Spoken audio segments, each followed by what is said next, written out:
স্বপ্নের কথা কেন যে কোনো মানুষের কাছে শেয়ার করতে নেই? আল্লাহ রাসূল সাল্লাল্লাহু আলাইহি ওয়াসাল্লামের কাছে মদিনাতে প্রায় একজন নারী এসে স্বপ্নের ব্যাখ্যা জানতে চাইতেন। সে নারী বলতেন যে, ইয়া রাসূলুল্লাহ, আমি প্রায় স্বপ্নে দেখি যে আমার ঘরের একটি পিলার ভেঙে গিয়েছে এবং আমি অন্ধ সন্তান প্রসব করেছি। এই নারীর স্বামী ছিল ব্যবসায়ী এবং সারা বছর ব্যবসার কারণে বিভিন্ন জায়গায় তিনি ঘুরে বেড়াতেন এবং যখন ফিরে আসতেন যাওয়ার সময় তিনি স্ত্রীকে প্রেগনেন্ট অবস্থায় রেখে যেতেন, অর্থাৎ গর্ভবতী। আর এই বাচ্চাকে পেটে নিয়ে এই নারী সবসময় এই স্বপ্ন দেখতে থাকতেন।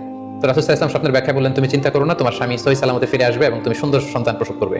হঠাৎ একবার সে নারী আল্লাহ রাসূল সাল্লাল্লাহু আলাইহি ওয়াসাল্লামের বাসায় এসে দেখলেন যে আল্লাহ রাসূল সাল্লাল্লাহু আলাইহি ওয়াসাল্লাম ঘরে নেই। আমাদের আয়েশার কাছে খুলে বললেন যে আমি স্বপ্নে দেখি যে আমার ঘরের একটি পিলার ভেঙে গিয়েছে আর আমি একটি অন্ধ সন্তান প্রসব করেছি। এই কথা শুনে আমাদের আয়েশা রাদিয়াল্লাহু তাআলা আনহা অবাক হয়ে গেলেন। তিনি বললেন, তাই নাকি? তোমার স্বপ্ন যদি সত্য হয় তাহলে ঠিকই তোমার স্বামী মারা যাবে এবং তুমি একজন ফাজের পাপাচারী সন্তান প্রসব করবে। ঘটনা আল্লাহ রাসূল সাল্লাল্লাহু আলাইহি ওয়াসাল্লাম শুনে আমাদের আয়েশাকে বললেন, আয়েশা, তুমি এটা ঠিক করোনি। তুমি যদি কখনো কারো স্বপ্নের ব্যাখ্যা করো, তুমি ভালো ব্যাখ্যাটা করবে, কখনো মন্দ দিক থেকে ব্যাখ্যা করবে না। হয় চুপ থাকবে, ব্যাখ্যাই করতে যাবে না, আর যদি স্বপ্নের ইন্টারপ্রিটেশন তুমি করতে চাও তাহলে ভালো ব্যাখ্যাটা করবে।